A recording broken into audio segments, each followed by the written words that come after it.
What's going on, everybody? My name is Anthony. I'm here joined by, this guy, Chris. We're starting something new, a weekly podcast. We're going to be talking about the Knicks throughout the week. And we're going to bring in a guest who has been on the live streams as well later on in the podcast. He goes by the name Ramon. I'm sure you guys know him from my live streams. He's going to be talking Lakers, and we're just going to be talking NBA as well as the New York Knicks. But right now, it's just me and Chris. And Chris, what's going on, man? Not much. Feeling good, Happy to be here. Missed you guys. Miss you too, bro. Happy to be talking some Knicks and NBA. Yes, sir. So I guess we can get right into it. This week, the New York Knicks obviously had two big wins on their belt. They had a great game against the Cleveland Cavaliers. Obviously, Donovan Mitchell came into the Garden, and it was his first game back from his injury. Didn't really do much until that fourth quarter, though, Chris. And then Julius Randle in that game played amazing. And then you had Jalen Brunson. Hold on, let me just pull up the stats here. Yeah, during this game, Evan Mobley on the Cleveland side, 12 points, 7 rebounds. I remember this game, the Knicks were getting killed by pick and roll for Jared Allen. Jared Allen was killing the Knicks in the pick and roll. They were missing Mitchell Robinson, obviously. But then you had, a great game out of Randle. But then everyone else sort of contributed in their own way. Donovan Mitchell missed a open, not an open, but, the referees called in the last 2-minute report, they thought he got fouled, quote unquote, after the game. But, they go in the Garden. Cleveland's a good team, and they win, Chris. Yeah, that was a really big win for the Knicks there. Yeah. Cavs are a good team, and that game was one of the stronger games for our bench. Everybody was a positive coming off the bench in that game, and just everybody contributed in big ways. And maybe the best game for iHeart for us in a while. Yep. As far as defense goes. So, shout out to iHeart for that win there. Yeah, Isaiah Hartenstein has been struggling, as many of us Knicks fans have noted over pretty much throughout the season, right? And he came into this game, and he pretty much was awesome. Helped the Knicks win. Got a big block there at the end, even though the rest said he got fouled, even though I don't think so. But, yeah. So, that was a great win. And they went to Boston and had pretty much one of their best wins of the season. With the helps of Jaylen Brown, missing those 2 free throws at the end. Finally, some Knicks luck went our way. Randle in this game, 37 points. And Brunson was awesome as well. This game was on national TV.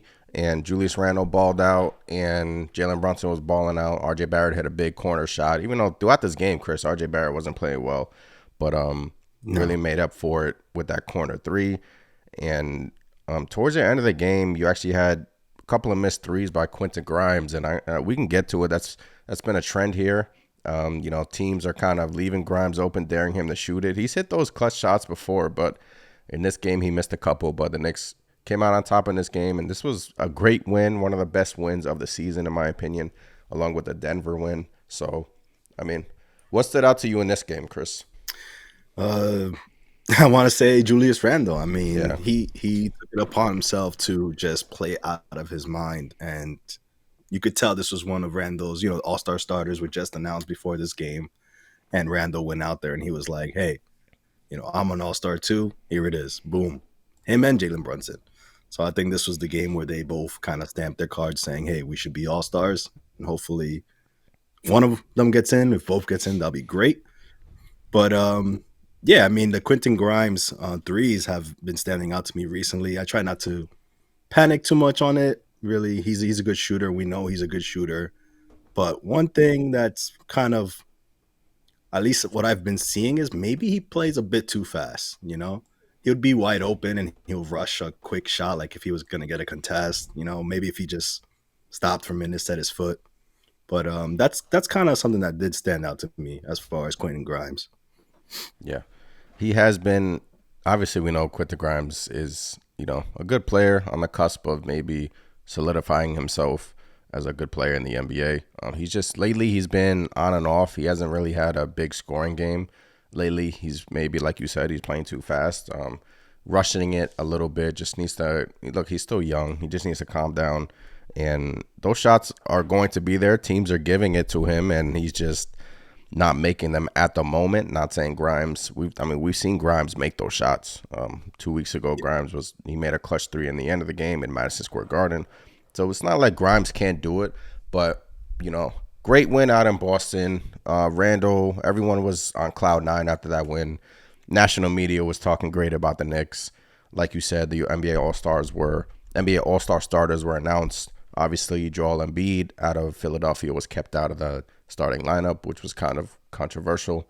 But yeah, and then, riding a 2-game winning streak, 2 great wins, Chris, and then the Knicks go to Brooklyn, where we're like, all right, we need to beat the Brooklyn Nets because the Nets have won, 8 times in a row prior to the game, coming into the game against the New York Knicks. And that happens. They go into Brooklyn, pretty much lay an egg from start to finish. Came out flat. It's like every time we play the damn Brooklyn Nets, it's a SHIT show. I mean, it's like the Nets view it as their Super Bowl, and the Knicks are just taking the night off constantly. And the Nets own the Knicks, Chris. I mean, it's as painful as it is to speak it into existence. The Nets right now are owning the Knicks, and the Knicks obviously lost this game 122-115. But yeah, I mean, what stood out to you in this game? I mean, it's just. You summed it up pretty well. I mean, that's exactly how it seemed. It looks like the Knicks just came out and they were just like going through the motions pretty much. The Nets got out to I won't say they got out to a hot start. They just kept hitting every damn shot, and most of their threes were pretty much wide open for the most part. They were just swinging the ball really well. Yeah, and it's tough for me to give them credit. But, this was a game the Knicks should have won. I mean, considering we beat the Cavs, considering we beat Boston, you're playing the Nets without Ben Simmons, without Kevin Durant. I mean, that's not saying much without Ben Simmons, but yeah.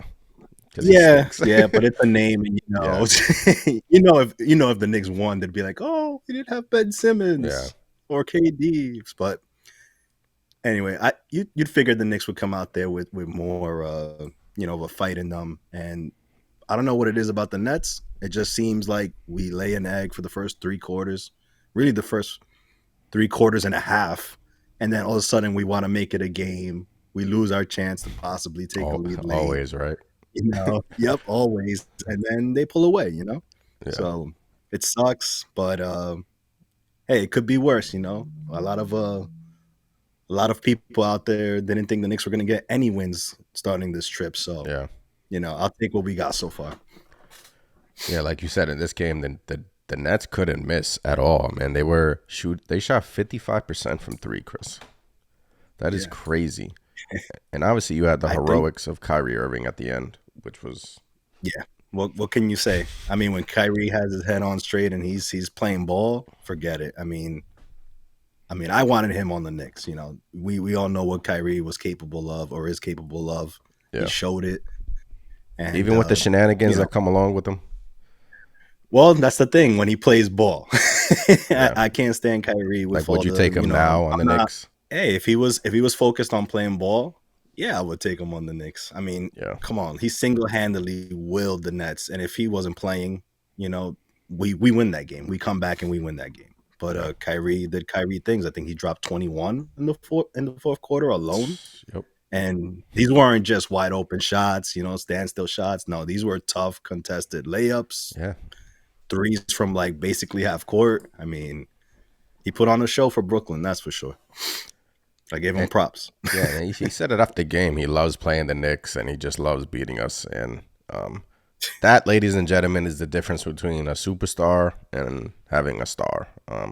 Kyrie Irving is a superstar. It's what the Knicks have been, not in particular Kyrie Irving, but it's what the Knicks have been missing. Obviously, you have good players, you have stars in Randall and Brunson, but that right there is a difference between those two, Chris. I mean, you see Kyrie Irving can just take over a game at any point, and along with Kevin Durant, the Nets have 2 great players on the team, but still don't think they're going to make the finals. Yeah, so win against Cleveland, win against Boston, then lose against the Nets. And after this game, a lot of conversation was, especially from me, about what do you do with Quentin Grimes? You know how we're so reactionary because the New York Knicks have somebody on the bench and his name goes by the name of Immanuel Quickley, who's been playing awesome, Chris. Rocks, I mean, he's been a rock for the Knicks, offensively and defensively.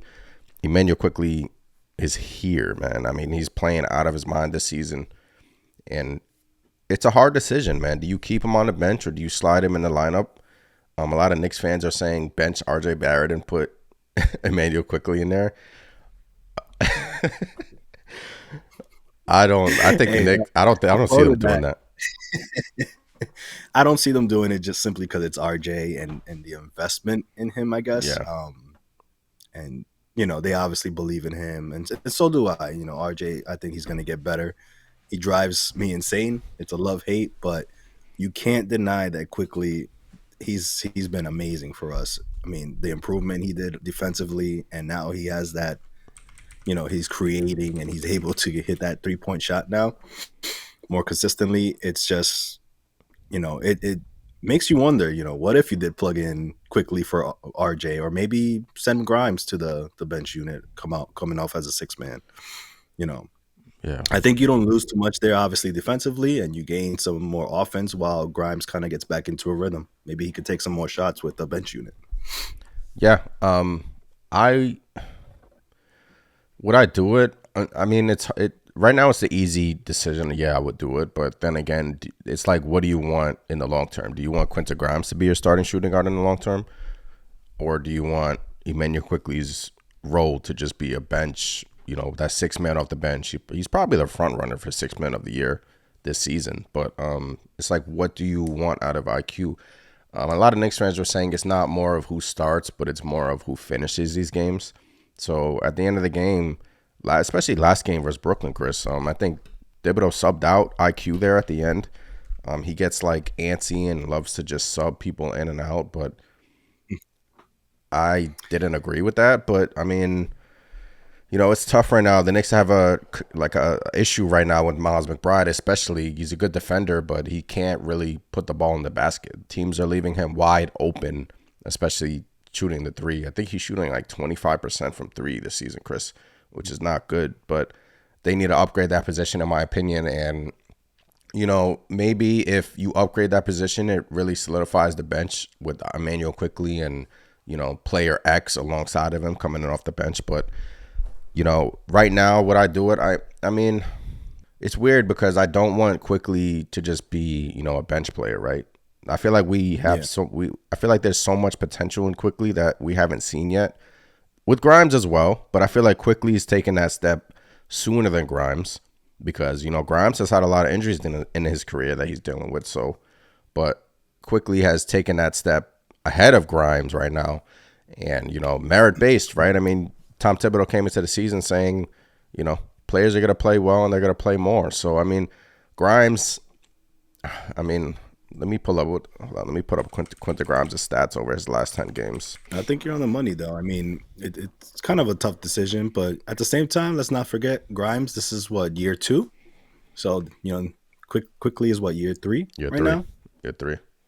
So Grimes is 1 year behind him, and I think obviously I think it's good problems to have for us. But Quickley has definitely solidified himself, and it could go either way, in my opinion.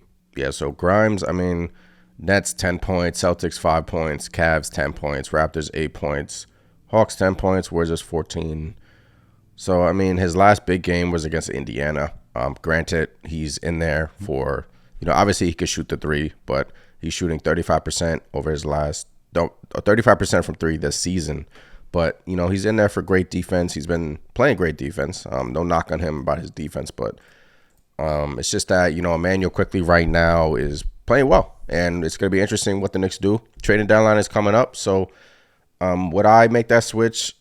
I would, man, because I want to see more out of Quickley, but it depends what the Knicks do during this trading deadline, Chris. If they acquire, let's say they acquire OG Anunoby from Toronto, right, and they slide him in the starting lineup, then you put Grimes alongside Quickley in the bench unit. Maybe Grimes plays well with that unit. You never know, but that is a need for the New York Knicks, a 3-and-D guy. So, names have been in rumors. OG, Gary Trent seems like he's staying in Toronto. Obviously, you have Eric Gordon. So, I mean, trading deadline is coming up, Chris, and I guess we can get into it now. What would you like the New York Knicks to do this trading deadline? Do you want them to stay pat? Do you want them to keep their picks? Do you want them to acquire, who's the guy that you would like them to acquire? I think the Knicks should stay pack and play Cameron. No, I'm kidding. No, the Knicks definitely have to make a move here. For all the reasons we basically just put out there. I mean, the bench unit definitely needs, a punch, and whether that's trading for somebody like an OG. I would love a Gary Trent, but like you said, he might not be moving after all. Or even a Grayson Allen, which has been floated out there as a possible trade target for a swap with Cam Reddish. Yeah. I think that's the type of player we need. There's no superstar out there right now that's disgruntled and wants to leave, at least to my knowledge. But, I think that's the type of move the Knicks should make, in my opinion. It'll bolster the bench, whether that's Grimes going to the bench and somebody slotting in his place that we acquire, or vice versa. I think that's the route the Knicks have to go, because right now it's just the starters and Immanuel Quickley basically off the bench, and that's all we're pretty much getting night in and night out. So it'll be nice to have another scoring thread that can kind of, give some of these guys some rest and, allow us to just play a better brand of ball. Yeah. Yeah, Knicks have a boatload of picks, as we all know, as everyone knows in the league. I just don't want the Knicks to go into this NBA draft. And somebody tweeted me this when last week. They were like, you know what the Knicks are going to do? They own 2 first-round picks this year. They're going to trade back one of them, or maybe both of them, and they're going to trade back for another first-round pick and just keep kicking the can down the road like they've done that in the past. They've traded back in the NBA draft, and it's worked out for them. Obviously, they've drafted Grimes and Quickley towards the end of the NBA draft. Not saying they can get a bad player at the end of the draft. They've gotten good players, but, you're not going to draft 2 players this coming draft and not going to get playing time, Chris. I mean, it's either you have to open up some slots here, Obi Toppin. What are you going to do with him? Obviously, you have his options coming up along with Immanuel Quickley. I think it's easy for you to extend quickly. Obi Toppin is up in the air, man. I mean, right now he's not playing that much, and he's not really getting the playing time that he deserves, or he's not really being consistent. I mean, whether you want to blame that on the Knicks, Tom Thibodeau, the player, but he does come in, bring the Knicks energy, but it's going to be interesting what they do with Obi. Is he involved in a trade this trade deadline, or this summer? I don't know. Yeah. But yeah, I think I agree with you. I think the Knicks have to get a 3-and-D guy. They have to get someone coming in off the bench. Maybe maybe you keep IQ off the bench, and maybe you play around with different lineups. If it's an OG, Woj said the Toronto Raptors can get as much as 3 first-round picks for OG and an Obi. I'm not doing that. No way. No, that's steep. That's steep, man. Yeah, I'm not doing that at all. I mean, OG is a nice player. He's young, but 3 first-round picks, no. I mean, you didn't even like the 2 first-round picks for OG, right? No, I mean, I didn't. I mean, I look at his stats. I know he plays really well defensively, and he was slotting perfectly with the Knicks. He does seem to get hurt a bit, which is why I'm hesitant offering 2 to 3 picks for him. You don't want to give that up for somebody who's not going to be there. But,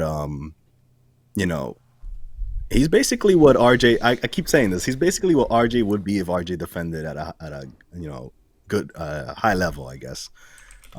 Their stats are pretty similar, but OG doesn't really. I know he can hit the 3 ball, but we need somebody who's like a knockdown 3-point shooter, in my opinion. And that's where I lean more towards a Gary Trent Jr. type. Somebody who's a little bit more dynamic offensively. But then you got to say, the Knicks really don't have an offensive issue. The Knicks are still one of the better offensive teams. And really it's defense, so it's who can you slot in there other than a Quickley or the Grimes, where basically if you don't have one of those 2 guys in your on the floor, basically you start to suffer because either you get Miles McBride in there and he can't score, and that's the thing. You put McBride in there and he can't. he can't score at all. I mean, they're giving him the open Yeah. shot, and I'm not saying OG is a good. Like, I'm looking at his last.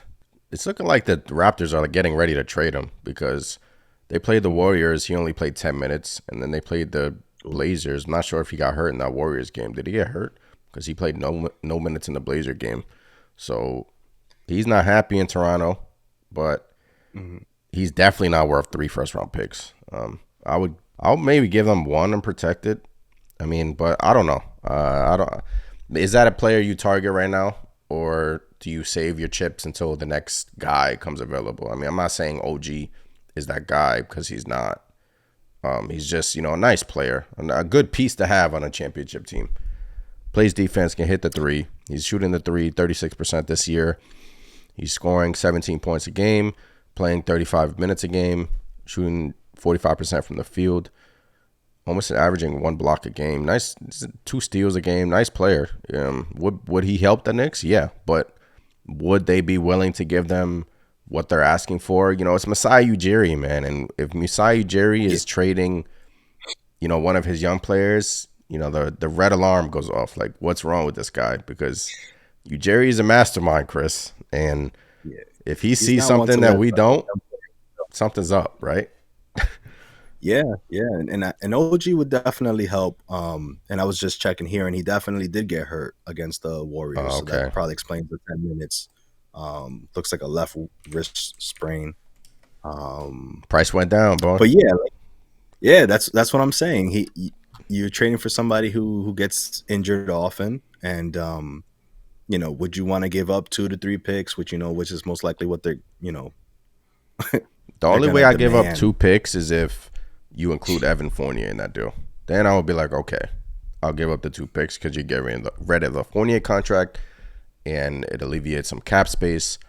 But I would give them 1 pick along with Obi and try to make the money work. Maybe you get a third team in there to satisfy their needs. But the only way I give up 2 is if you trade Fournier, and because you got to make the money match somehow. So satisfy Toronto's And needs. Go ahead. I think the price maybe goes down now too with the reports of him not being happy there. Yeah. Because now we can go back and be like, hey, Who he leaked doesn't that, want to right? be there. Yeah, who leaked that? It probably was OG. His Yeah. camp. Probably like, hey, they're asking for 3 first. What? Nah, I'm not happy here. Yeah. That cuts down a pick or 2 right there. Yep. So, it's interesting. We'll see what happens. I mean, it sucks. I think at this point, I'm actually leaning towards, if I had to choose between Quickley or Obi going, it'll be Obi, simply because the Knicks are just doing him a Yeah, of disservice course. when it comes Yeah. to minutes. This guy, I love Obi Toppin. I think he can help a lot of teams. It'll suck to see him shine somewhere else, but it also sucks seeing him waste away on the bench too. Does Obi Toppin to you fall into one of those, what could have been, obviously Knicks fans are very high on the young players, right? We had Frank Ntilikina, Kevin Knox. We want these guys to be good, right? We want these guys to be successful. But is Obi Toppin starting to fall into that? Like, Obi Toppin, no, Knicks can't trade him. Whoa, wait.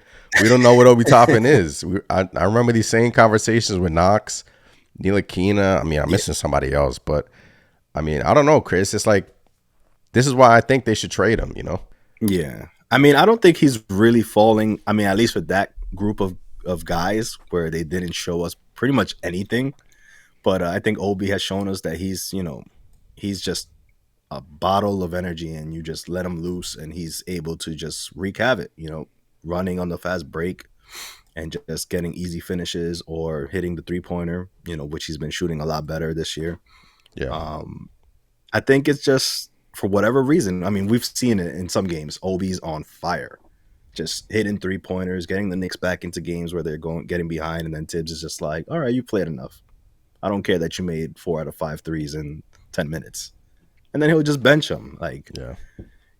I think this was more of a pick where Obi got picked by the front office, and maybe at the time, since Julius was going through his bad Julius year, they were like, look, we're gonna get rid of Randall one way or another, and Obi will be there to slot in.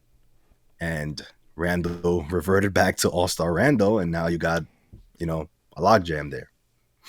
Yeah, And drafting Tibbs Obi just was a refuses to mistake. play them together.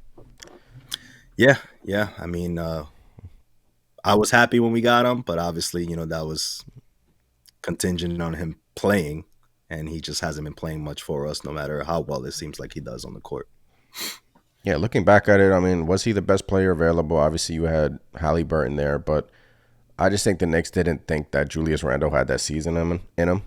It's like them drafting Obi gave the fuel to Randle, and then he played out of his mind. And Obi can't play more than 20 minutes a game, so I mean, he's a nice spark off the bench, but right now he's just, you have to think about the future as a Knicks GM, and then right now it's gonna be, unfortunate to see him go, but as a GM, you can't live in the now all the time. You got to think about the future, and if you're gonna re-sign Obi, that's another player who is going to be taking up cap space, but is only playing 10 to 15 minutes a game. So what can you really give him?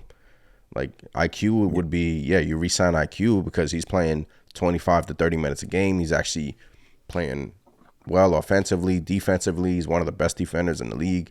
So IQ would be no-brainer to pay him.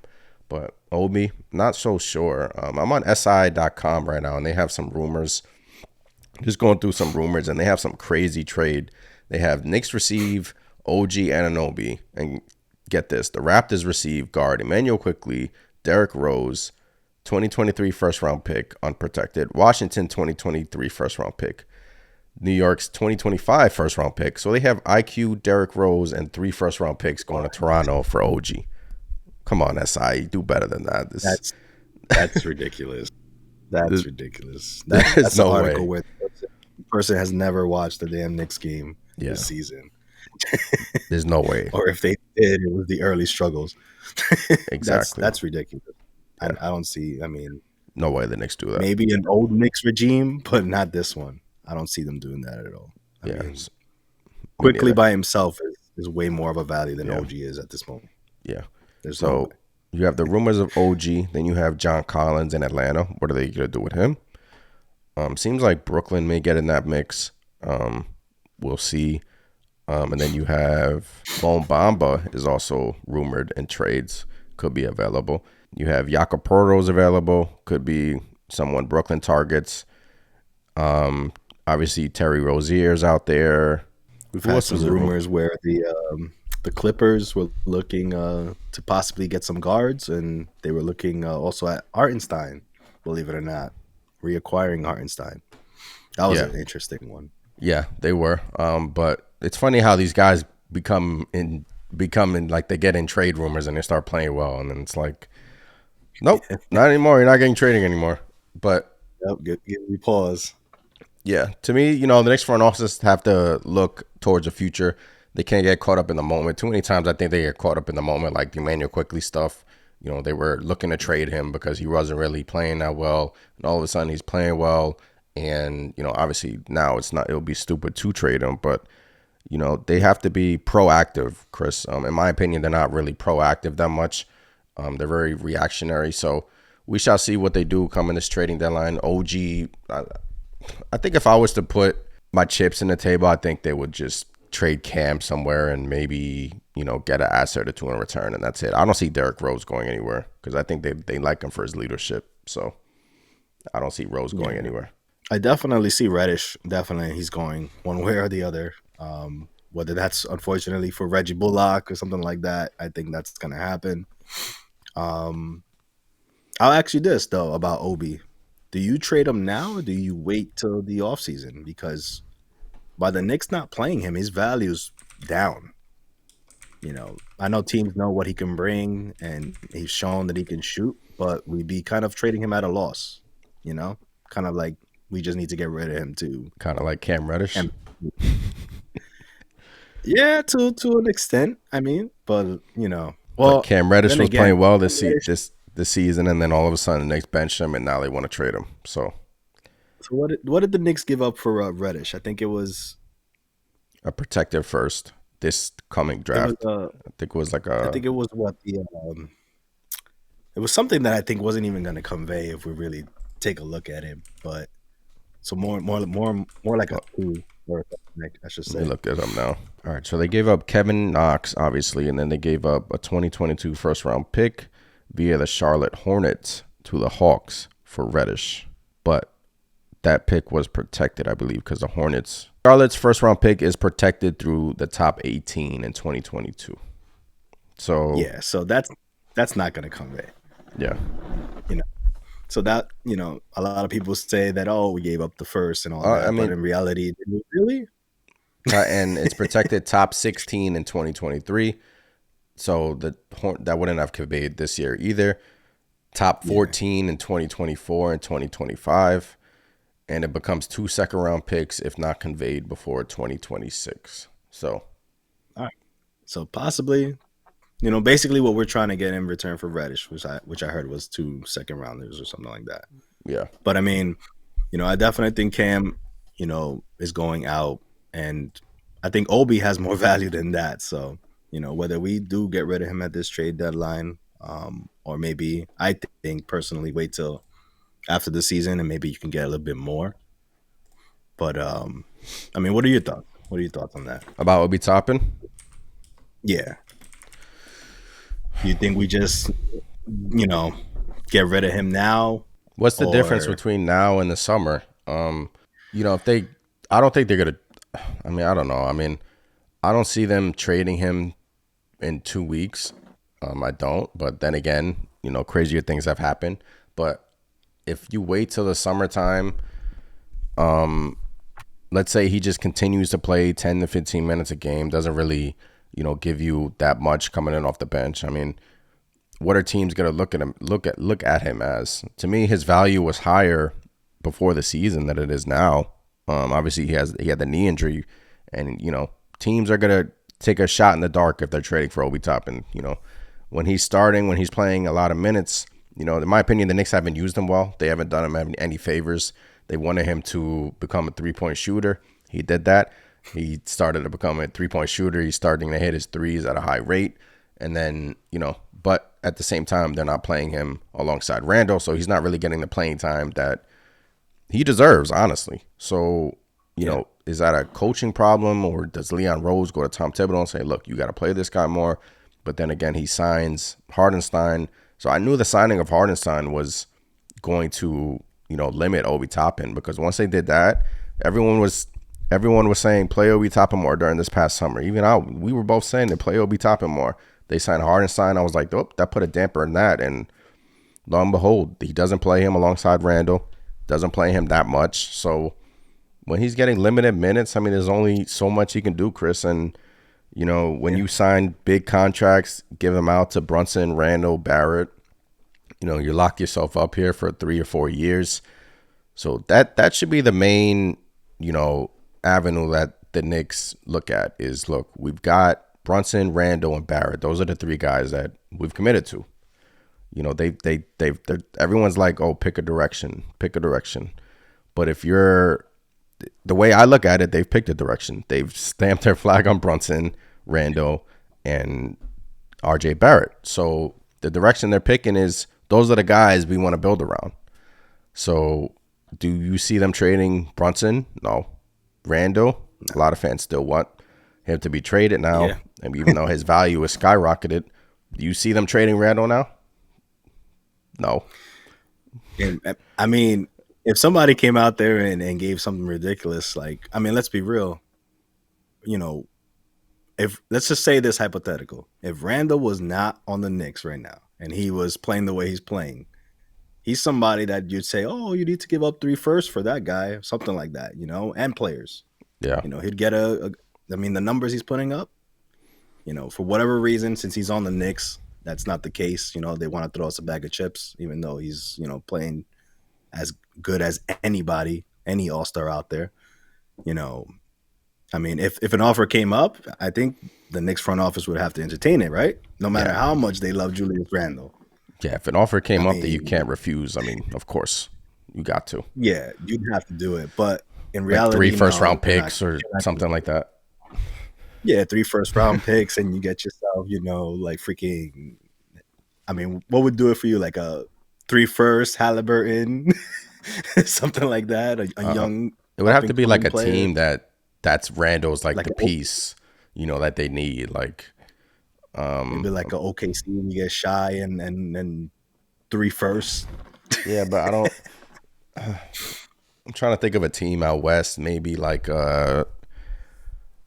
maybe like a Golden State who's like struggling right now, and they need like another spark, and they bring in Randall. But it's like Randall's a good player, but he only like there's only a handful of teams that he can like fit and mesh well with, because he needs the ball in his hands to score. His usage rate is high, so yeah, man, they committed to Randall, Brunson, obviously. And the one player who's actually been like on and off here, Chris, and you mentioned it early on, is RJ Barrett. So, his RJ Barrett to me is like right now he's averaging like 20. He's hovering around the 20-point per game mark, right? So, I mean, to me, he's on offense, he's either shooting the three or driving to the basket. He's very limited offensively, but he's scoring. So, he's scoring the rock. You can score the rock. Does he make dumb decisions at times? Stupid decisions? Yes. Does he force it sometimes? Yes. But, we can say the same thing for Randall and Brunson. Brunson forces it too. But, Barrett, it's just, I don't know, man. I feel like eventually the Knicks are going to have to come to a decision, and realize that, look, Brunson, Randall, and Barrett, good players, but they limit our upside. So it's eventually they have to.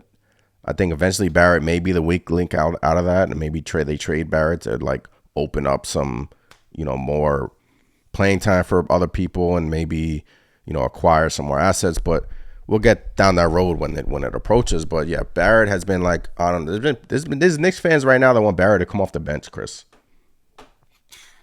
Yeah, and I was one of them at one point. I floated that, I think, earlier on in the season. RJ drives me insane. It's there's times where it'll be a 3-man fast break, 3-on-1, and for whatever reason he just decides, hey, I'm just gonna go straight at this guy, not pass the ball at all. It's like he's almost ignoring his teammates at times. And it's like, no, let's get the easy shot. Why are you forcing, a circus layup that you're not gonna get the call for, most likely because the referees, but we'll get into the refs at another time. RJ is just, he's scoring. He scores, either has an efficient night or he doesn't, but either way he gets his points. I just think the RJ that I want to see is the RJ that took it upon himself, I think a year or two back, where he took it upon himself to guard, the opposition's best player. Yeah. And he didn't do a bad job. He was quick on his feet, or let me not say quick, but he was quicker on his feet. He was able to, play defense without fouling. And this year, it's just like, and we've been seeing this lately where he's just not trying. Yeah, he's not there. It's like he thinks he's an all-star, and he's just, no, I'm not going to. He's doing the James Harden. Remember James Harden early on? He was a defensive. He was one of the best defensive players. And then all of a sudden he became an all-star, step-back threes, and he stopped playing defense. RJ's not doing step-back threes. He's not hitting threes at a high clip like that or anything. And he's just not playing defense for whatever reason. Yeah. So I think if RJ got back to that, one, it'll make us exponentially better. And two, he'll be a more well-rounded player, not just giving you a spot-up three or a crazy layup in the paint.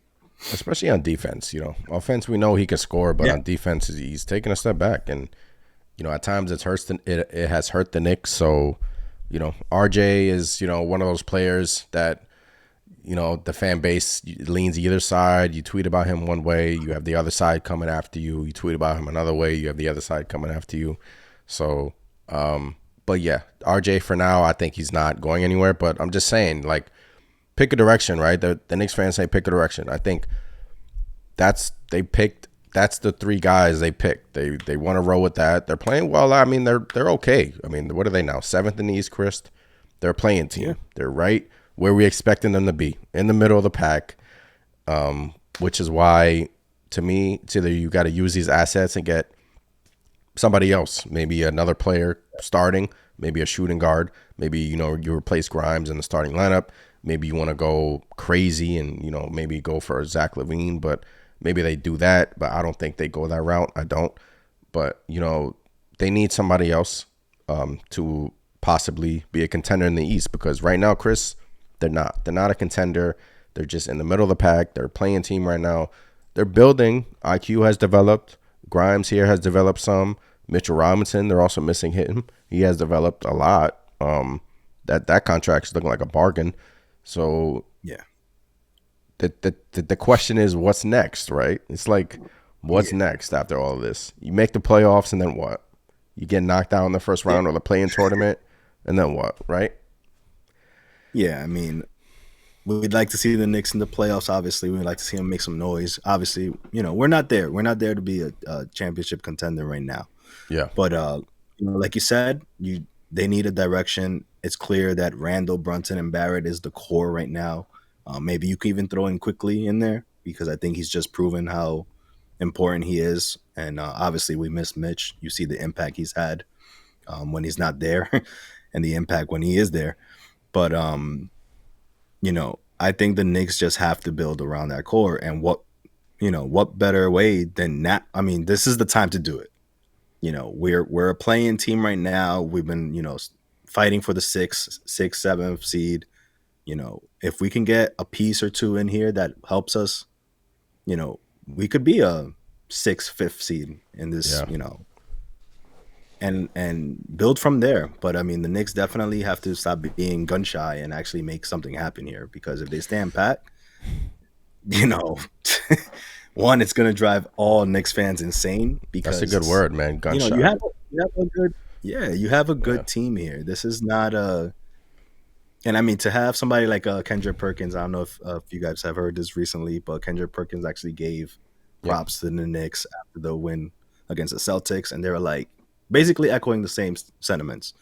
This is a team that's worthy of making moves for right now.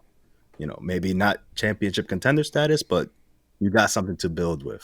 Yeah. And that's something that we need, and something that we haven't had is sustainable, just a quality team that's going to give you, good basketball night in and night out. Yes. And as I'm looking at the standings right now, the Knicks are 2.5 games behind. No, they're 1.5, 1.5 games behind the Miami Heat. So it's like the Heat, who do they have? They have Jimmy Butler, Bam Adebayo, and a great championship coach in Eric Spoelstra. And the Cavs, they have Donovan Mitchell, a bunch of talent on their team. Nets, obviously, we know what they have. Bucks, 76ers, Boston. So it's like, even if you acquire someone, are you beating the Boston Celtics? Are you beating the 76ers? It's like, who knows at this point? But the Knicks portion of this podcast, we are going to end speaking about the Knicks. But now we are going to bring in a special guest, Ramon. You've seen him in the live streams. You've seen him talking crap about the Knicks. We're going to talk about shift gears here and just talk about the NBA and all things going on in the NBA. So yeah, man, let's do this. All right, so now we're going to be talking about the NBA going around the league. And if you haven't already if you don't know him, he goes by the name of Ramon. He's always in the chat talking crap. Here he is now, Ramon, the Laker fan, the upset, depressed Laker fan today. Lakers faced off against the Boston Celtics yesterday, and Boston with a clean win. Great win out of in Boston. So, Ramon, what's up, man? What's going on? First of all, it wasn't no clean win. Let's get that out the way. It was complete robbery. How was it robbery? A game-winning layup. 3 Celtics jump. Jason Tatum. First of all, LeBron doesn't miss a layup like that. Completely hacked around their arm. And then the bad part is the NBA. This is what they do. They send a little 2-minute report to make you feel better, but it's already a loss. They sent that pretty quick, right? Oh yeah. They sent that the night of. They like, oh, we messed up. Sorry. No, they said it 30 minutes after the game. They said it was a foul. Where were these refs and then these players? They get fined for talking about the refs. You need to start finding the refs. They're blowing games. They're blowing calls.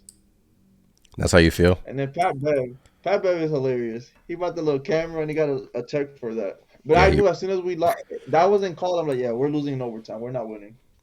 Yeah. That killed the whole motivation for the team. Yeah, if you didn't know, Jason. Momentum. You can't spin up momentum like that. That's a whole momentum shift. Yeah, yesterday, LeBron drove in. Tatum got him on the arm. referees, they swallowed the whistle there. But yeah, I mean the referees, even with the Knicks, Chris, the referees this season have been like terrible. I mean the missed calls have been awful. Like you said, Ramon, they don't get fined. They probably get reprimanded a little bit, but it doesn't affect them at all. And NBA has to figure out a system where they can either fine referees or suspend them. But plays like that, let's say the Lakers are like a game back of the 6th seed going into the the final game of the season. I'll be sick to my stomach. Like a game like that is really important. So refs got to clean this up, man. I understand one time, but 4 times in 2 weeks? We talk about 4 times in 2 weeks. 4 times, over the 4 times. The Dallas game where LeBron got hacked and Troy Brown got hacked, that's 2 fouls they missed in that game. The Sixers game where Embiid clearly grabbed Russell Westbrook's arm and he couldn't go for a layup. And then against the Kings, Kendrick Nunn hit a 3, an L1 3, they didn't call it, to tie the game. Former Laker, Kendrick Nunn. Keep going. Yeah, when he was on the Lakers, former Laker, he had a step back 3 on De'Aaron Fox, and he didn't get him landing space, and they didn't call. They swallowed the whistle. And then yesterday, that's why LeBron. LeBron, he doesn't react like this all the time. He just had what? Enough. He doesn't? Yeah, he does. Not like this. Not like Giannis. Not a foul call like this. LeBron got down. He started slamming his hand. That was clearly a foul. If that was Jason Tatum, that's called right there. Jaylen Brown got a call after he made the layup, and the refs looked at each other. And I saw that. That was kind of. Like, that was kind come of. on now, this is getting ridiculous. Think about it. If we would have won the refs have been the Kings game, we would have lost the Kings game. But the Mavericks 6 in Boston would have won those games. We would have been 26-24. We would be right now the 7th seed in the West. You would be the 7th seed, so you wouldn't be in the top 6 now. No, but it's better. It's better than what we are now. Yeah, I mean, Kendrick Nunn is balling in Washington. You see him with that dunk the other night? He's a baller, bro. Why would you trade Kendrick Nunn, bro? He ended that with the Lakers. And then Westbrook yesterday, he got me. Everybody's trying to take it out on Westbrook. Oh, he was playing bad in the overtime, but it wasn't his fault. The game was done. The game was done. Especially the Celtics. They got so many late whistles. I'm like, this is getting out of control. Yeah, Lakers lost to Boston. It's unfortunate, but I guess we could talk about the trade they made last week. What was it that they traded Kendrick Nunn to Washington for Hachimura? Hachimura and 3 second rounds. 3 second-round picks. Chris, what did you think of that trade when it went down? I thought that was a steal for the Lakers. I mean, Rui, we've seen him play against the Knicks, and he goes off. I mean, he's a good player. He's young, and that's exactly what the Lakers need, in my opinion, is some youth. But I thought it was a steal. I still think it's a steal.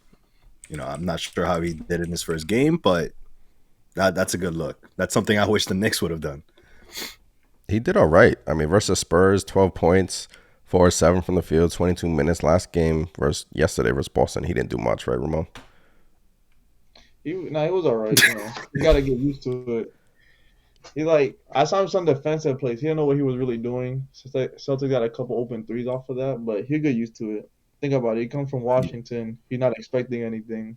Bro, how do the Lakers keep getting away with these trades, man? Like, yeah, I don't understand. Like, was it timeout? They have the inside track. Talk about that. It's like they're paying they're paying the other team on the low. They're giving them money. No. The biggest heist of all time was that Chris Paul trade. I still haven't gotten over that.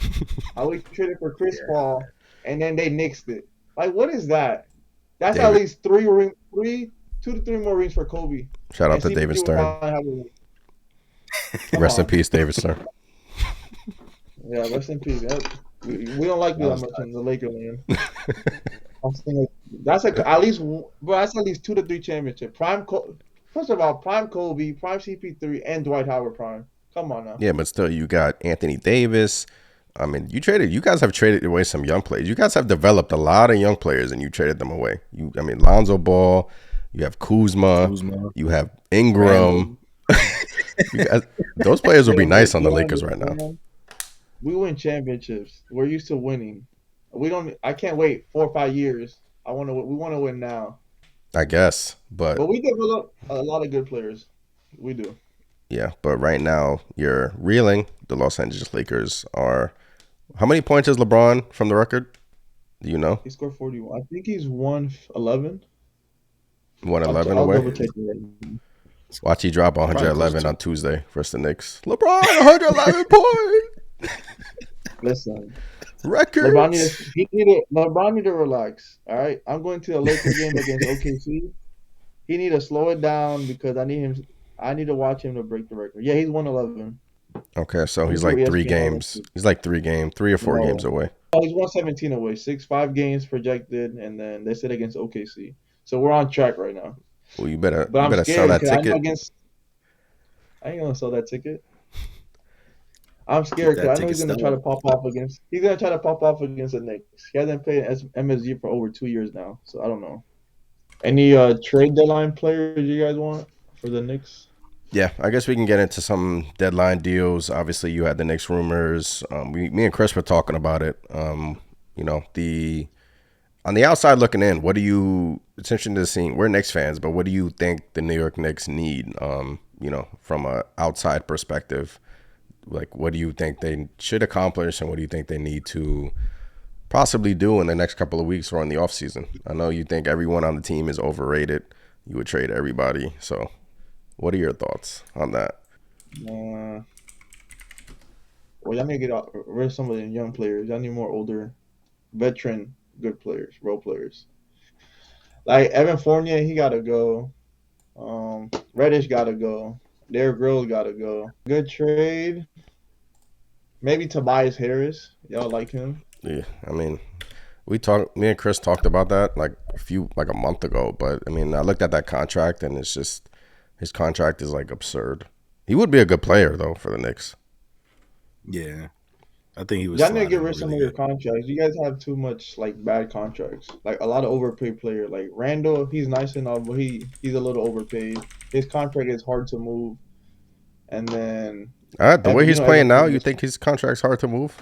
I mean, before y'all wanted to trade him, he had no value. Yeah, I mean, you had that rumor with the Kings. It's like the Kings either wanted Sabonis or what was it, Chris Sabonis or Randall, and they picked Sabonis out of that deal. Yeah. Looking back at it, would you have made that trade like Randall for Halliburton for just for the like hell of it? Not really. I mean, y'all don't. Who's gonna be that's the paint before for y'all? Brunson, right? You don't really have a paint player besides Randall. Who else gonna be in the paint? Y'all don't have 3-point shooters and centers with their arms out. I mean, Barrett and Brunson live in the paint. So, but you're talking about like a force down low who can get his basket like a Randall. Yeah. Obi. First of all, y'all need no more. Could Y'all be need Obi. no more Could lefty. be Obi. Listen, y'all need no more lefty players. Y'all have enough. Y'all have 3 players that just go left every time. Chill. I'm lefty. Y'all need to switch it up. And then all these teams see they're all lefty, then they still let them go left. I'm like, what are you guys doing? Make them go right. It's funny you say Like that one because time, every make time, them go right one time. yeah, Barrett is a culprit of that. He always going left, but they can't stop him. It's like he's always getting in the paint. He uses his body in ways that, you know, he's crafty down there, Barrett, but he's always going left. Brunson goes right and left. I don't see it more with Brunson and Randall, Chris. I just see it more with Barrett. He loves the left hand. Which is funny because RJ is actually righty by dominant. His dominant hand is his right hand, but he taught himself to play lefty. So Yeah. it's weird that he doesn't go But- right sometimes. I mean, it makes no sense If I'm the actually. Knicks, because it's not really a big trade to go out there, so I would just wait for the summer. Because I have a feeling Dame Lillard, he's gonna snap out of whatever he's going through, he's gonna snap out. There's no way he's gonna waste his career in Portland. Dame It Lillard. seems that way. There's no way he's gonna waste his career in Portland. I mean- he looks like a Knicks player to me. There's just no way he's gonna waste his whole career. Chris. And if the Clippers don't win, y'all I don't know, some big superstar might come up that y'all could trade for. Who? Like Kawhi or Paul or I mean, I wouldn't do Kawhi at all. yeah. In terms of Dame, how old is Dame? Like 32 now? He just dropped But- what, 60 the other day? I Yeah. mean, Dame would be I mean, we've heard these rumors like for the last 3 years, Chris. I mean, it's like, but Dame is always like, oh, I love Portland. I want to stay in Portland. I want to commit to here. I want to win a championship for Portland. They're paying him what, like $50 million? Yeah, they are. They're paying him something crazy, actually. Yes. 50 million just to lose. Imagine that. I don't see him getting traded just because, you know, he's put that out there on interviews, and you know, whenever he's asked, he just says, "I want to be in Portland. I want to be in Portland. You know, I want to build something here." Yeah. And you know, I don't know if Portland's going to do anything. I mean, I think they offered Jeremy Grant some lowball offer or some lowball extension, which I don't see him taking. So Lillard will probably get mad, but I think it's kind of hard to move that contract. I mean, especially with how he's playing right now. I know he dropped 60, but you know. First of all, the Minnesota Timberwolves ruined the trade. Every trade, any type of trade, the Timberwolves are the worst franchise ever. They ruined the whole trading market. You saw Caruso. The Bulls want two firsts for Caruso. They gave out 5 first-round picks for Rudy Gobert. Yeah. Now you got all these people, bro. Even for the center for the Spurs, Jakob Portal, they're asking for 2 first-round picks. I said, excuse me. Yeah. Nah, the whole market is awful right now. Awful. It's inflated. Yeah, you're right. I mean, the Jazz ruined it. Yeah, Chris. A couple of days ago, the Bulls were like, "Oh, we want 2 first-round picks for Caruso." Then OG Anunoby. Woj just reporting that they could get 3 first-round picks for OG Anunoby. You just said Jakob Porto. They want 2 first-round picks for him. They're throwing around these first-round picks. Like, I mean, I guess teams are like realizing that it's pretty much a crapshoot, right, in the first round. So I guess they're like more willing to trade these first-round picks because, look, you can hold on to your picks, but it's all about who you draft, right? You can draft the wrong player, and then that pick is pretty much not of use anymore. I mean, just look at the Knicks taking Frank Ntilikina over Shai Gilgeous-Alexander, taking Kevin Knox over who did they take Kevin Knox over? Donovan Mitchell. Was that the Donovan Mitchell draft? I think Kevin Knox. No, I don't think so. No, I think that wasn't that the Frank? Or that was the Frank draft. Yeah, I think that was a Frank draft. We missed I think they took Knox over Shai Gilgeous-Alexander, and then they took Donovan. They took. Well, I wish they took Donovan Mitchell, but yeah, I mean, so teams are realizing that these first round picks, like, you can hoard them all you want, you can have a bunch of them, but it's all about who you draft. But if you were buying stock in a team, in the one team in the NBA, it's probably the Thunder, the Magic. Who else am I missing? You have like 20. Yeah, you have like 20 first round picks. Yeah, but I mean, it's like, I wouldn't even buy stock in the Knicks, to be honest with you. Like, and I'm a Knicks fan. Like, I would rather buy stock in like OKC or like, what is OKC? Like top 6 in the West, and they don't have. Nah, they're not top. They're about to run outstanding. They're the 11th seed. Things can change like in a couple of days in the West, because the last time I looked, they were in the play-in tournament. Listen, some of these teams are gonna realize that it's better to be bad than in the middle because they want the high draft pick. Yeah, and that's where the Knicks are right now. Look at the Jazz. The Jazz started off on fire, and all of a sudden they just started losing again. OKC's gonna do the same thing. Listen, we're better than Utah. We're better than OKC. We're better than Portland. You say that, but you are what your record says you are, bro. Yeah, I mean, it's not like we had 4 missed calls, but we're not gonna get into the refs again. I don't want to touch that problem again. Shout out to the refs, man. But really appreciate the hard work the referees do around the NBA. The crazy part is we're only 5 games from the 3rd seed. That's mind-boggling. Just 5 games, and we haven't been at our best yet. Yeah, so like I said, if they're gonna make a run, they got to make it now. We need at least a 3-point shooter. I guess Bogdanovich. I don't mind if you trade Westbrook, but they're gonna attack, so they want 2 first-rounders. Yeah. Like, my dream trade would be the Raptors trade. For what? Trade Gary Trent. I think they get Otto Porter and OG Anunoby for Westbrook. That would be my dream. I'll take that in a heartbeat. Oh That no! was a rumor out there. You mean plus the 2 first-round There's picks the no Lakers have? way.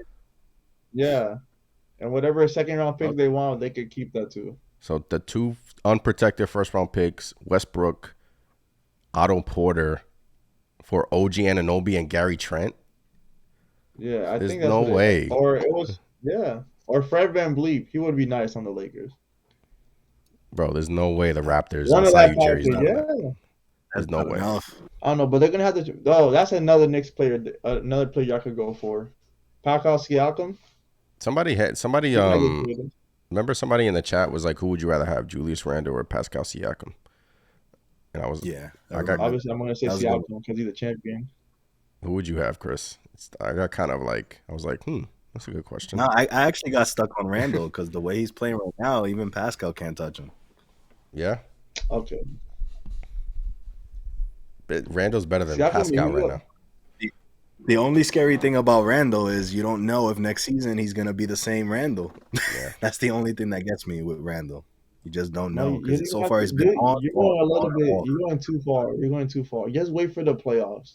We're gonna see what he's really made out of. Who, Randall? You know what happened last time he was in the playoffs? He That's just another started player the getting Lakers nervous. gave away, by the way, Julius Randle. Yeah, He was injured though. I think it'll be he blew different his leg. in the playoffs. Nah, we had him, but we didn't need him because he wasn't gonna feel LeBron. That's too much paint.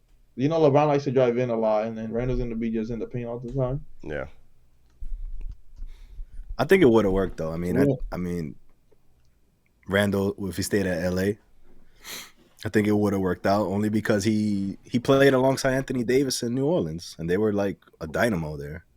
Like, I think he could play Nah, I with think- other stars. Like, If I could take that trade back, I would flip Kuzma for Ingram. We should have kept Ingram and traded Kuzma.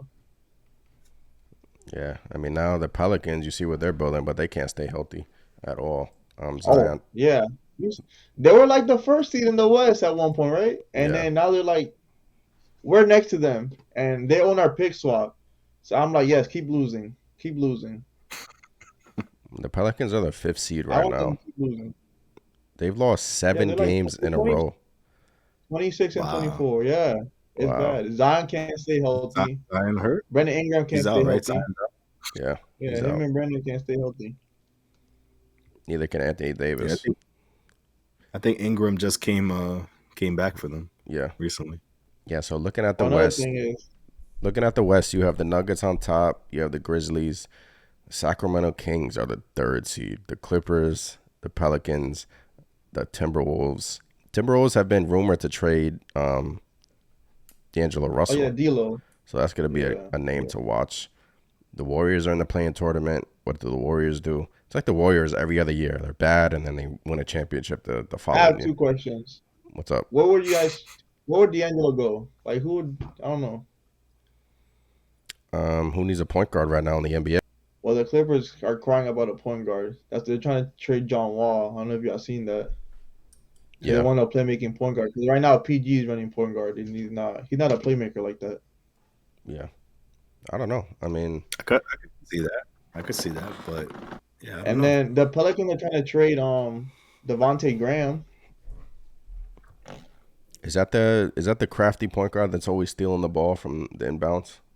No, that's Alvarado. That's That's Alvarado. Grand Theft Auto. Yeah. That's what they call him, Grand Theft Auto. I like Alvarado, man. That dude. Yeah, he's nice. I ain't gonna lie to you. I kind of hate that guy. So when he plays against the Lakers, I just hate him. Why? I He's like always it. doing that. It's the He's always hustle doing guy. yeah, That's he's funny. always doing that thing. You know, he's gonna wait for you to go, and then he gets a steal. I'm like, y'all professional players. How you not see the guy? Yeah, and then Jazz are in the playing tournament. Suns, we don't know what they're gonna do. Chris Paul's been rumored here. The Mavs, are you gonna get That Luka some contract, help? that's an untradeable contract. That Yeah. contract is untradeable. The Mavs, are you gonna get Yeah. Luka some help? What are they gonna do?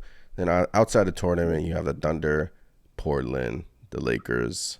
But everyone is pretty much, bunched in. The Lakers are 2 games behind the Utah Jazz, and they're 3 games behind the Minnesota Timberwolves, the 6th seed. So last game was important, man. Last night's game was important for the Lakers. Yeah, it was, but We didn't get a foul call, so it's not important no more. Lakers and Knicks on Tuesday, man. What do you guys expect from that game? LeBron's gonna be fired up. You have It's LeBron gonna be a playing. back to back. But I think we should win that game. You have LeBron playing in the Garden for the Especially first after we time lost. in mad long. So LeBron, he's gonna be riled up for that game. It's not, we gotta beat Brooklyn LeBron easy. 50 as long as they get the L. I don't care. Yeah. That's crazy. No one's gonna guard him on that team. I don't know. We'll see. It's gonna be a good game, but I think we have to win. We should win that game. The Knicks don't play well at home at MSG, so all the lights are gonna be on that game. Hard. It's national televised game, right? It's on TNT. LeBron's gonna get his points. Who's gonna go? Oh, you said LeBron. No, I said LeBron and AD. They're probably gonna go off. They're gonna try to at least. So we shall see about that game. But anything else you guys wanted to talk about the NBA, around the NBA, jumping around the NBA? It's crazy how the West is so close, man. All these teams are just bunched up together. Imagine this scenario. Imagine you're a top 2 seed, and the first round you get matched up with the Warriors or the Lakers. Like, how would you feel? That's light work. Excuse me? No, I mean, yeah. You can't tell me for 100% sure that the Nuggets will beat us in a playoff series in the first round. I could tell you with a 90%. I could tell you with a 90% chance the Nuggets will win that series. You're crazy. Because you can't. The Nuggets. I actually picked the Nuggets to go to the NBA Finals before the season. The Nuggets are too deep, man. That's the thing with the Nuggets. It's their bench. No, not in a 7-game series. Who's gonna guard Bones Highland off the bench? They have what's his name from Brooklyn. They have also Jeff Green. Oh, I hate that. I hate that guy too. What's his name? Now that you mentioned Bones. Yeah, Brown. So, they're a deep team, and once obviously they got the Joker, Jamal Murray. Maybe this is the Nuggets year. One guy that always played him good is AD. AD knows how to guard him. Knows how to give him problems. Yeah. Yeah, we shall see.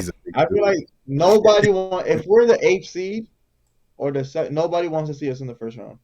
Because out of nowhere, LeBron would drop 50 on you. LeBron will go crazy in the playoffs. I think that's the thing about LA, though. They let LeBron go crazy, and then nobody else does anything. I think that's pretty much the way it's gone. I mean, LeBron needs more help. Not really. We just need shooters. We got a lot of good young players. Think about it. We haven't played. Lonnie Walker just came back. He missed 14 games. Reed hasn't played in 2 weeks. We can't make a consistent run of being healthy, so we got to wait. Hopefully this is it. Maybe we get Bogdanovich from the Pistons. But everybody wants a first-round pick for everybody, for anything. Even for like a bench player that hasn't played in like 2-3 years, they want a first-round pick. Yeah. Yep. If it's a wing and they can shoot, forget it. Yep. Oh, especially if it's a wing, it's over. You're not getting it. Yeah. The market is dry. Bones Highland. They said, I heard he's available too. They're shopping him. Which is weird because I didn't. From the Nuggets, right? Yeah. When that rumor came out, I was like, why? He's a very important piece to what they do. They're first in the West. Why would you give up on him? But, that's what good GMs do, man. They look towards the, future, man. Guys playing well on our team, got to be open to trading these players, Can't hold on to everybody. Look at this. I'm in the rumor report. Teams are offering first-round pick for KJ Martin from the Rockets. Like, what am I looking at? First-round picks don't – maybe we're getting to a point where first-round picks don't really mean as much as they used to, And I think that's where we're trending. Yeah, but it's mostly with the small market team, if you notice that.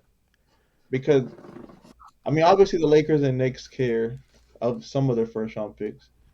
But you're going to get players regardless. It doesn't matter how bad the Lakers, Knicks get, or the Celtics and the Warriors. They're going to – eventually somebody's going to sign with them. Like, nobody in the world thought we were going to get LeBron. But he said LA, he wants to be a Laker. Hey. I mean, you threw the Knicks in there, but we haven't signed anyone of significance in a while. So, Lakers, Golden State, those teams, Miami. But the Knicks, it seems like everyone's scared away from the bright lights. But James Dolan, whether you want to factor that in, but – which is why the New York Knicks are maybe that's why the Knicks are holding on to their draft picks, because we literally can't sign anybody, So yeah, he's gonna stop selling alcohol at the stadium. Can you imagine watching that team lose? You can't even drink a beer. We'll have a plastic bag on our heads. Man. Yeah. James Dolan. No, yeah, I think those days are done pretty much. Where just because you're in LA or the New York Knicks or something like that, that players want to go there. I mean, obviously some are in better situations and some are not, but you're seeing players now going to like Portland and Sacramento, and they actually want to stay there and play. I mean, I just think we're getting to that point where guys are like, oh, I'd rather go to us, just not a big market, just not to get the headaches of the media and everything that comes along with it. They go somewhere, like look at Kuzma. Now he's entertaining staying with the Wizards because he can be the man there and he doesn't have to worry about being, dragged to the media every night. So I think that's becoming more appealing. And with these contracts, the way they're handing out these contracts nowadays too, I mean, you're not losing out much. It used to be you had to go to LA, you had to go to New York to get those big contracts and, get everything along with it with the media hype and all those extra deals. But now smaller teams are getting that too. So I think those days are pretty much done in the NBA. It's not the same. It's not the same. Living in we know that. We know that, but I think living in Los Angeles. But I think Chris has some. Oh, look, I think I agree with that because players right now don't want the headache. They want to make so much money and live somewhere low key. I mean, I would.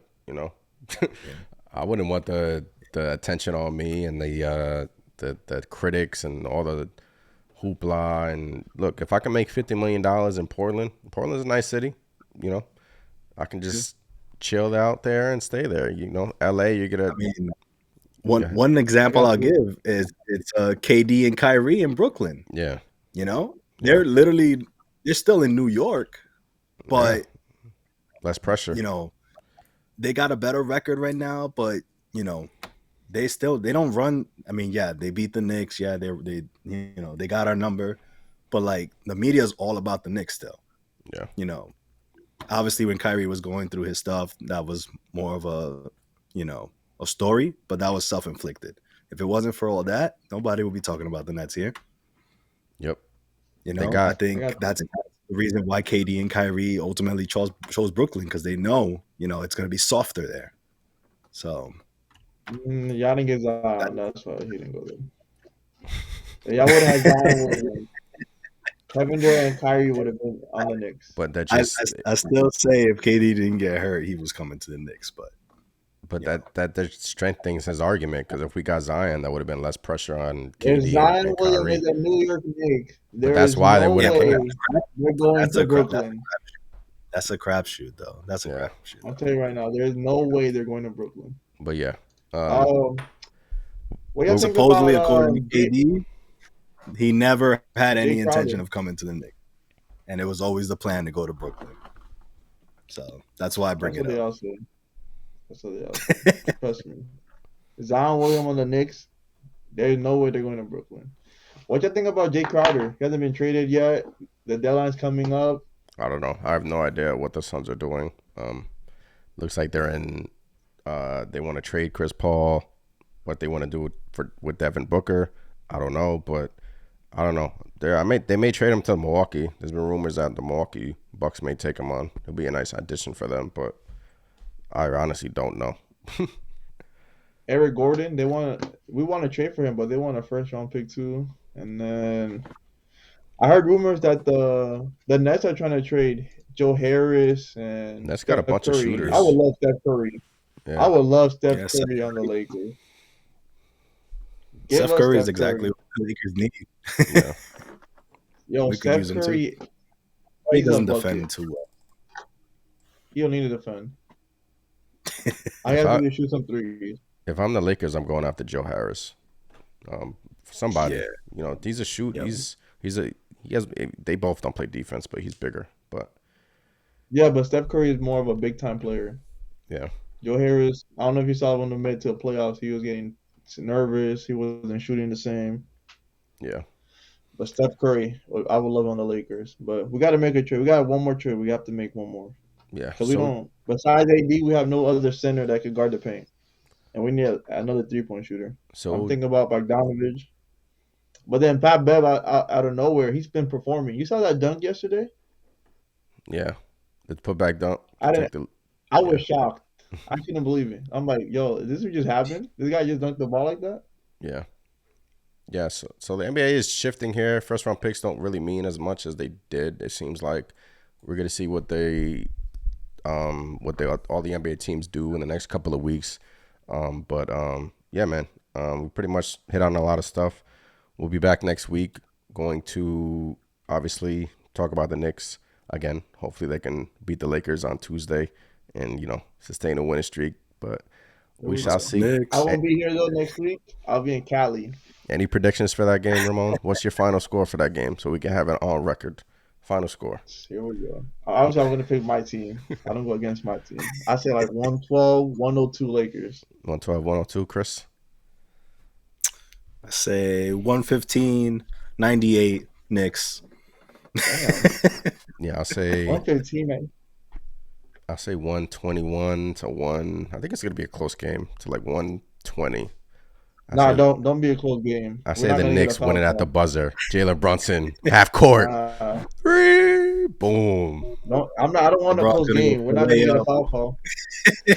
LeBron goes to the lane, doesn't get a foul call. Oh, no, actually, versus the Knicks, he will get a flagrant call on him or something. Forget it. The guy drives in every time. He gets no calls. It's been going on for like 2-3 years now. It's getting out of hand. It's like what they said about RJ. They said when that guy was hanging on RJ's arm on that non-call, they were like, "Oh, they didn't move him." It's a foul. If you look at Joel Embiid bad, it's a foul. Yeah, like Joel but they say now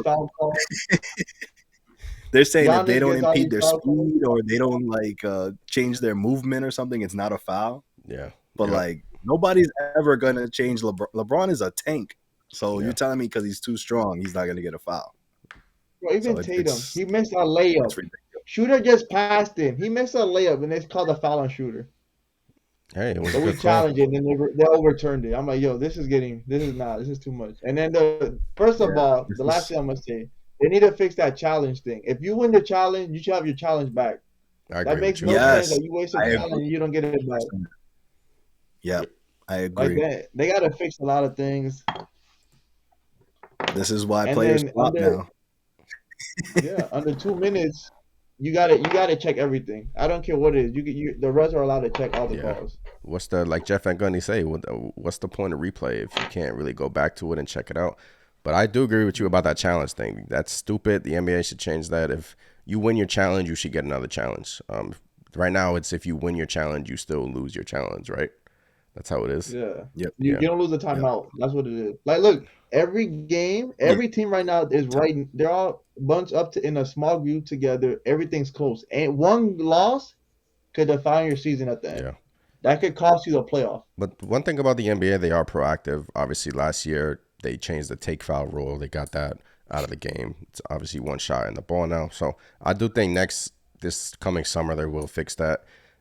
But yeah, it's just unfortunate. A couple of these losses here from different teams, Knicks, Lakers, got to fix it. But yeah, man, from Anthony, Chris, Ramon, appreciate you guys. This is episode 1. We'll be back every week talking NBA and the Knicks. But appreciate you guys for watching. Apple, Spotify, subscribe to the channel on YouTube. Hit that like button. Subscribe to the channel as well. But yeah, guys, this was fun. Appreciate you guys as always.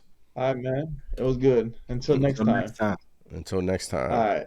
Peace.